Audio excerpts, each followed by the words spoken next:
Hello student, कैसे हैं आप लोग।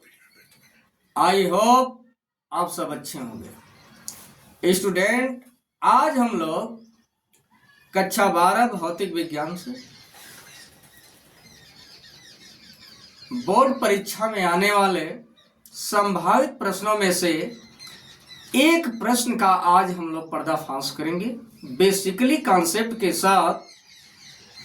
स्टूडेंट, आज के हम लोगों की हेडिंग है संपर्क में रखे दो पतले लेंसों के संयुक्त फोकस दूरी। इंग्लिश होगा combined focal length of two thin lenses in contact. तो इसमें दो केस लागू होती है। पहली केस है जब दोनों लेंस उत्तल हो।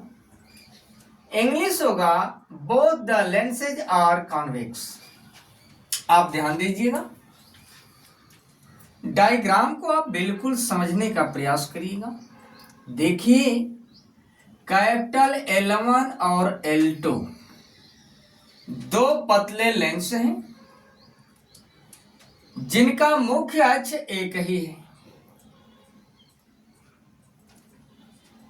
अब लेंस L1 के सामने एक बिंदु वस्तु O रखी गई है जिसके द्वारा प्रतिबिंब I डैश पर बनता है और L1 के द्वारा बना प्रतिबिंब लेंस L2 के लिए आभासी वस्तु का कार्य करता है और इस प्रकार से लेंस L2 द्वारा प्रतिबिंब I पर बनता है। तो आप ध्यान दीजिएगा,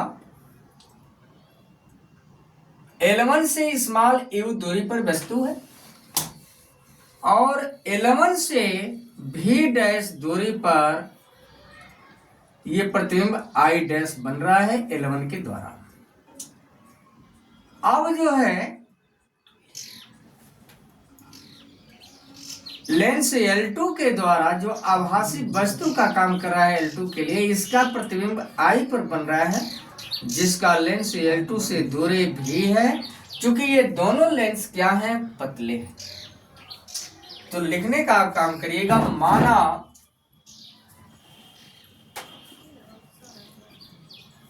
कैपिटल L1 व L2 दो पतले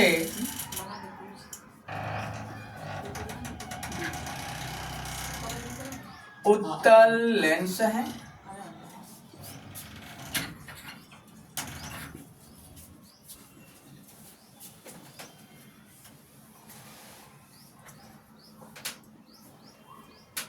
जिनका मुख्य अक्ष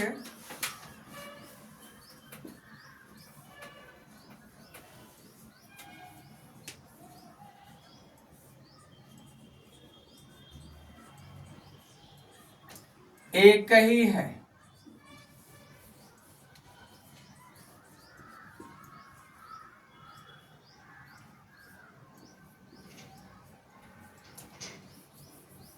अब ध्यान दीजिएगा, लेंस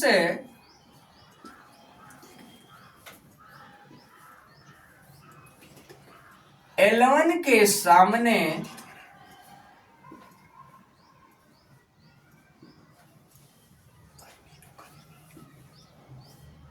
स्मॉल u दूरी पर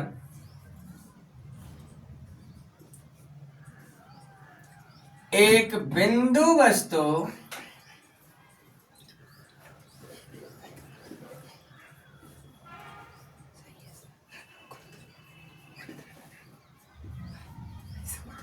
O रखी है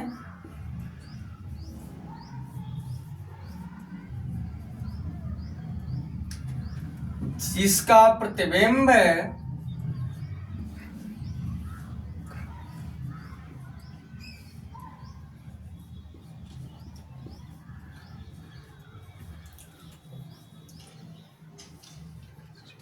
I डैश पर बनता है।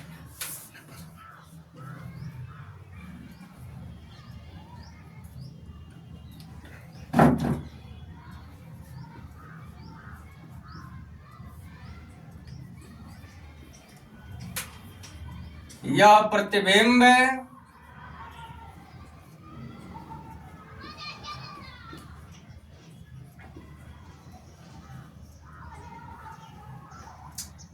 लेंस L2 के लिए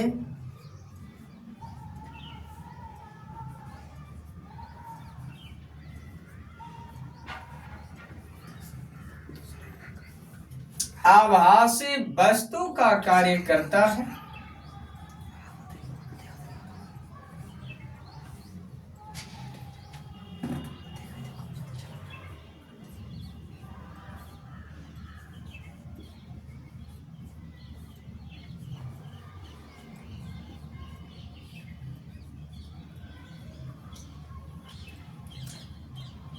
जिसका प्रतिबिंब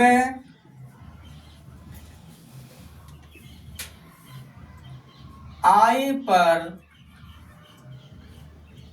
बनता है।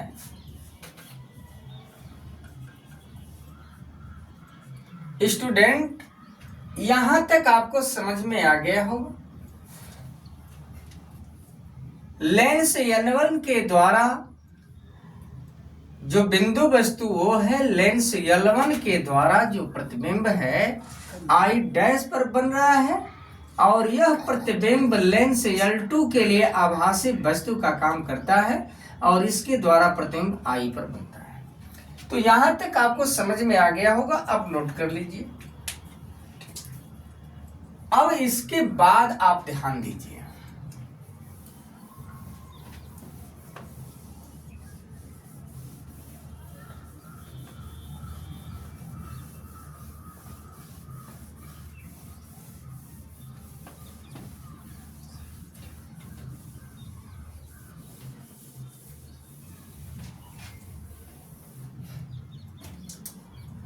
अब लेंस L1 के लिए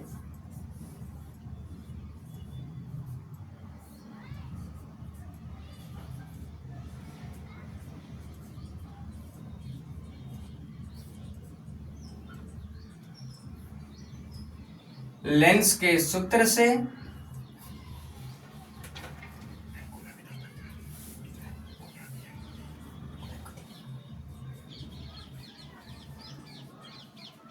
क्या होगा? आप जानते हैं लेंस का सूत्र 1/f बराबर 1/v माइनस 1/u। तो यहां पर आप ध्यान दीजिए कि वस्तु कितनी दूरी पर रखी गई है, u दूरी पे। तो 1/f1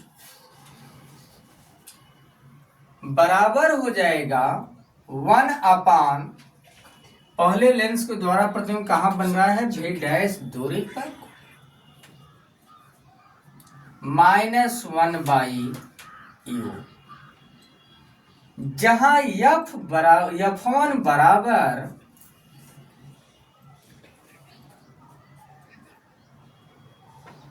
L1 लेंस की फोकस दूरी।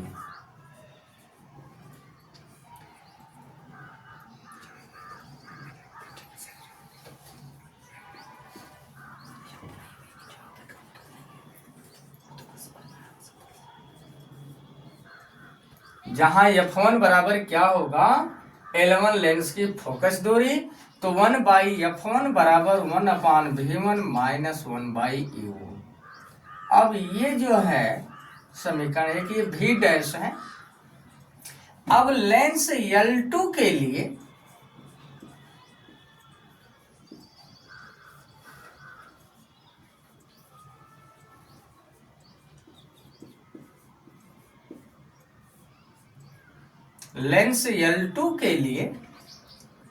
पुनः लेंस के सूत्र से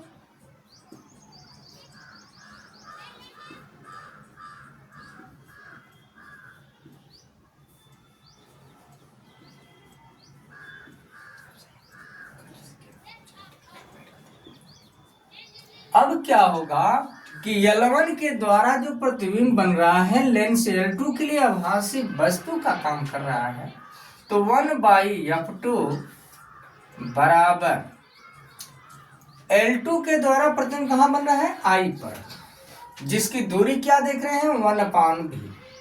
तो 1/v माइनस 1/v डैश, यह समीकरण नंबर 2, जहां F2 बराबर लिख लीजिएगा L2 लेंस की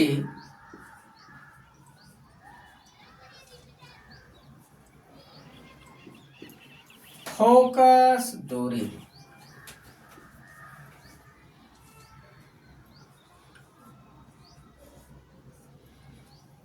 अब ये दोनों समीकरण आपको समझ में आ गया होगा।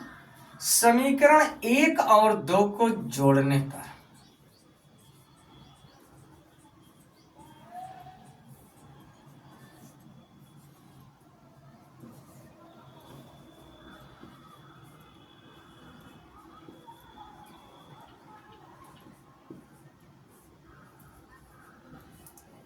बाएं पक्ष को बाएं पक्ष की तरफ जोड़ दीजिए, दाहिने पक्ष को दाहिने पक्ष की तरफ।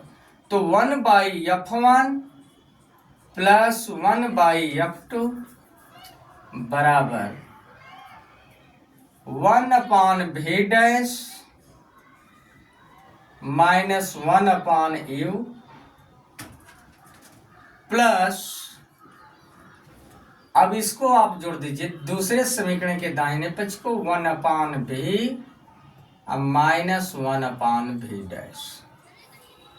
आप देख रहे हैं कि 1/v डैश प्लस और 1/v डैश माइनस ये कट जाएगा। तो 1/f1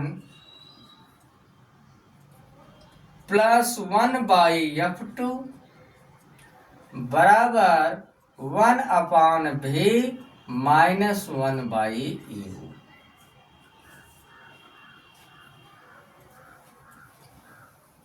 यहां तक आपको समझ में आ गया होगा।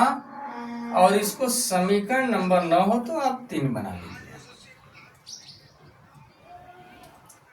ऊपर से मिटा दिया जाए।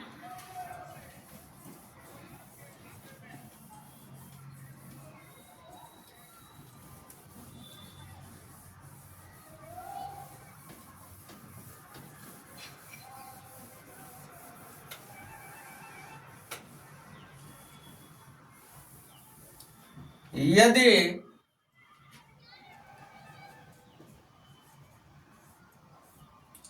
दोनों लेंसों के स्थान पर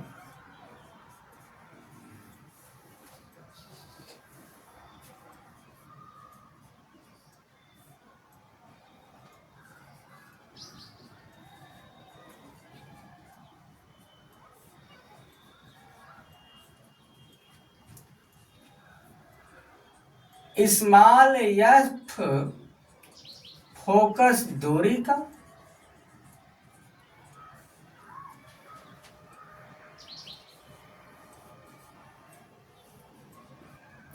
एक उत्तल लेंस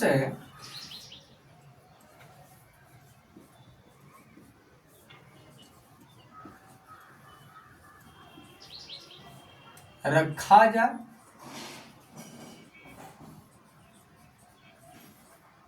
जो स्मॉल यू दूरी पर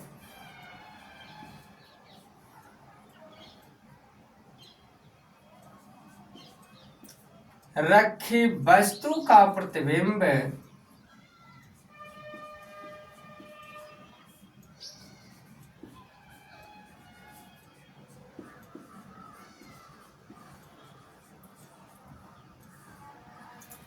स्मॉल भेद दूरी पर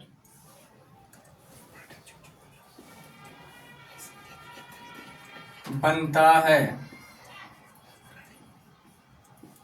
इसलिए 1/f बराबर 1/v माइनस 1/u। ये समीकरण नंबर आपका 4 हो गया।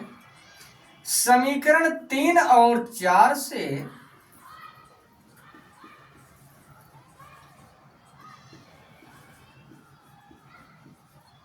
अब देख लीजिए दोनों समीकरण आपके सामने हैं।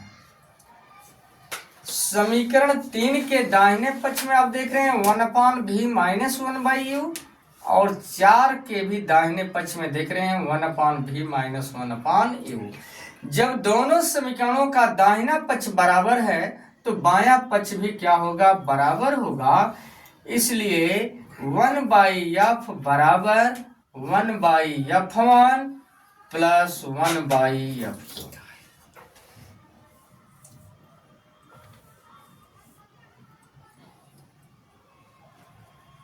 और लिख लीजिएगा यह संयुक्त लेंस की फोकस दूरी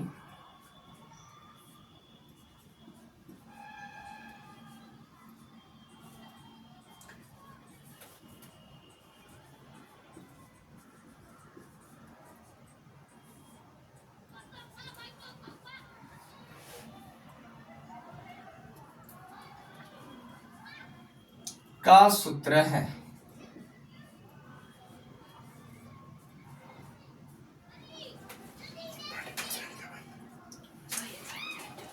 और स्मॉल एफ बराबर संयुक्त लेंस की फोकस दूरी।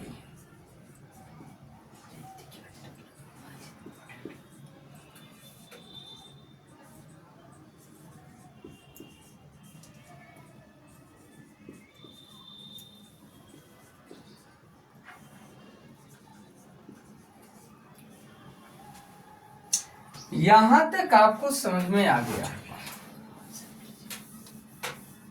आप नोट कर लीजिए। इसके बाद हम लोग देखेंगे कि जब एक लेंस उत्तल होगा और दूसरा लेंस अवतल होगा तब संयुक्त लेंस की फोकस दूरी क्या होगी।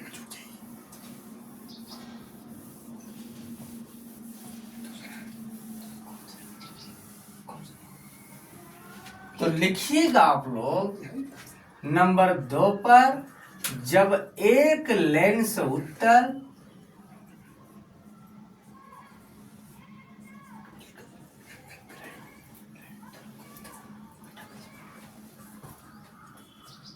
तथा दूसरा लेंस अवतल हो तो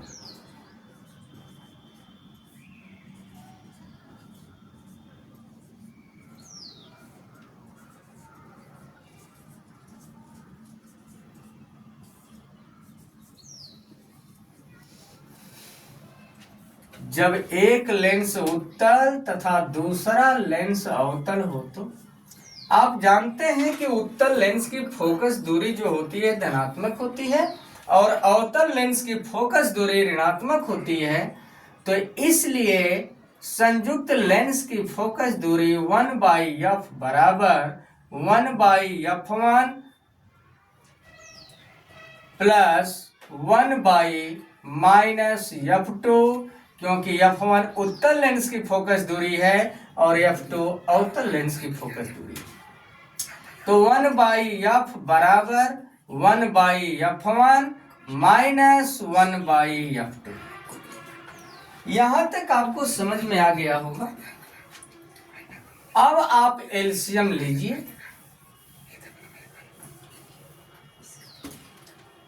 तब क्या होगा, f1 इंटू f2, f1 से f1 कटेगा, क्या बचेगा f2। तो f2 माइनस f2 से f2 कटेगा, क्या बचेगा f1। ये 1/f बराबर आ गया, इम्प्लाइज दैट f1 f बराबर आप कर दीजिएगा, भिन्न को पलट दीजिए। तो f1 इंटू f2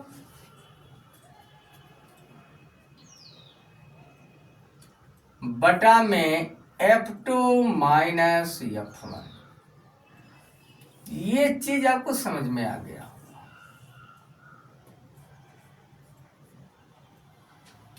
आप नोट कर लीजिए, जब एक लेंस आपका उत्तल होगा दूसरा लेंस अवतल होगा तो संयुक्त लेंस की फोकस दूरी f बराबर f1 इंटू f2 बटा f2 माइनस f1 मिटा दिया जाए।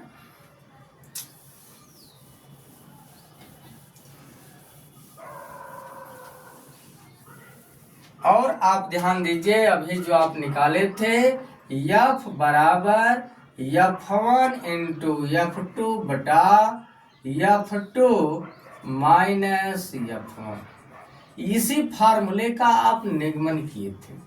अब नोट में आप ध्यान दीजिए, फर्स्ट पॉइंट, जब f1 is greater than f2 हो तो जब f1 का मान क्या होगा, f2 से अधिक होगा, तो आप ध्यान दीजिए कि यह वैल्यू क्या आएगी, ऋणात्मक। तो संयुक्त लेंस की फोकस दूरी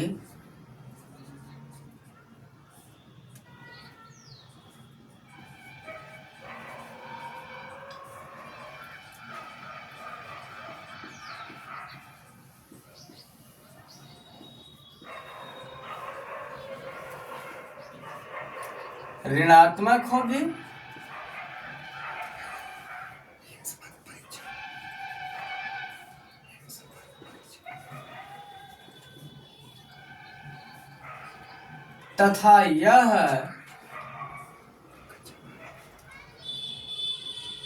तथा संयुक्त लेंस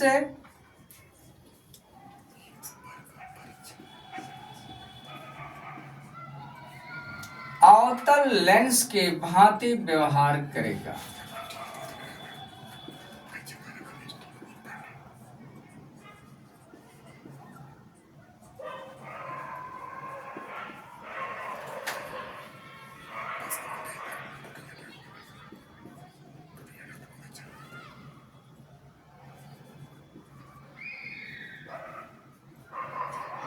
नंबर 2 पर आप ध्यान दीजिए कि जब f1 is less than f2 हो तो,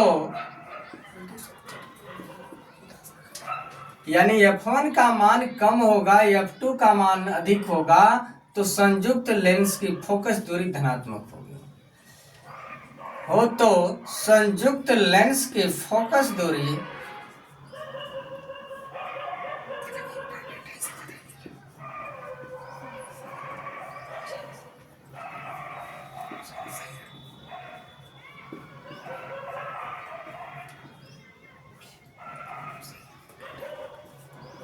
धनात्मक होती है।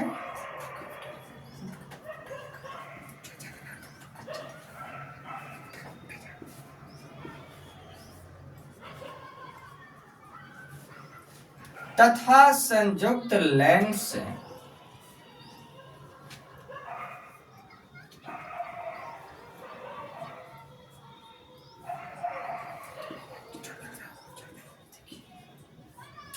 उत्तल लेंस की तरह व्यवहार करता है।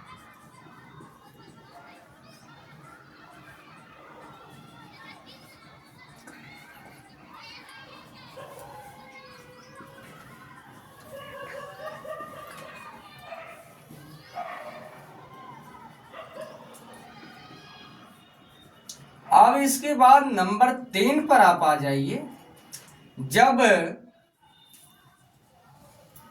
f1 बराबर f2 हो तो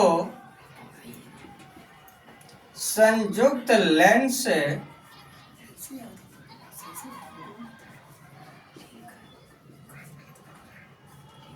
की फोकस दूरी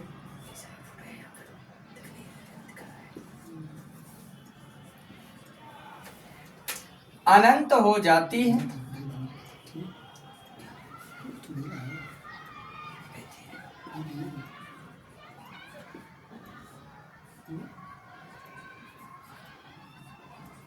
तथा यह समतल प्लेट के भांति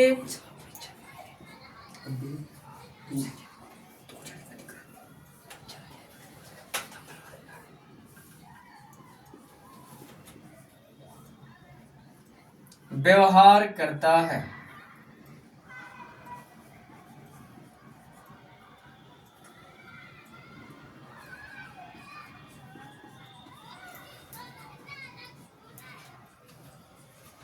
इतना आपको समझ में आ गया होगा।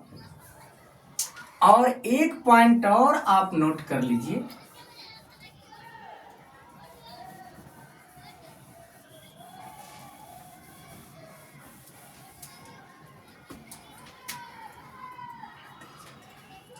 चार नंबर पे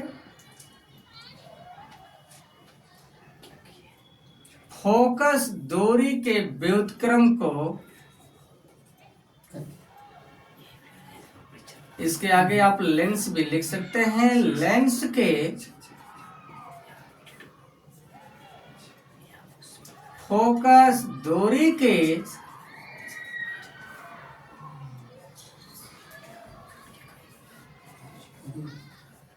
व्युत्क्रम को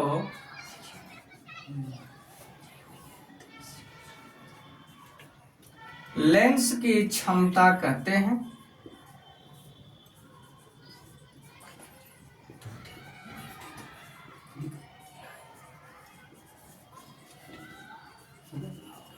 जिसे P से प्रदर्शित किया जाता है।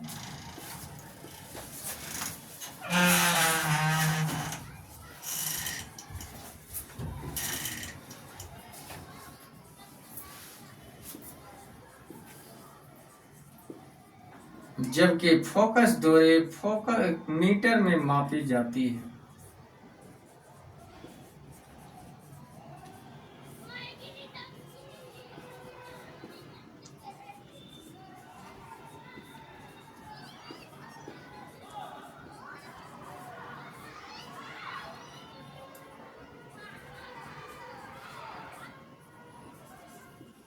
इसलिए हो जाएगा लेंस की क्षमता P बराबर 1/2 मीटर, और इसका मात्रक जो होता है वह होता है डायोप्टर, जिसे D से प्रदर्शित करते हैं।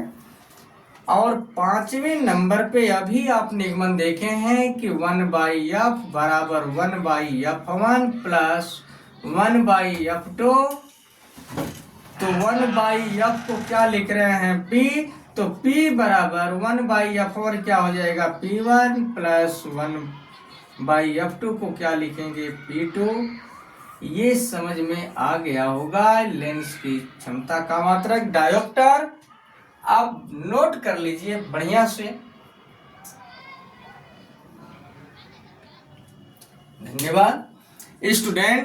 यदि आप चैनल पर नए हैं तो चैनल को सब्सक्राइब करिए, लाइक करिए और कमेंट में अपने विचार को जरूर व्यक्त करिए। लेकिन मेरे प्यारे स्टूडेंट छात्रों, वीडियो को शेयर जितना हो सके उतना आप करिए। धन्यवाद।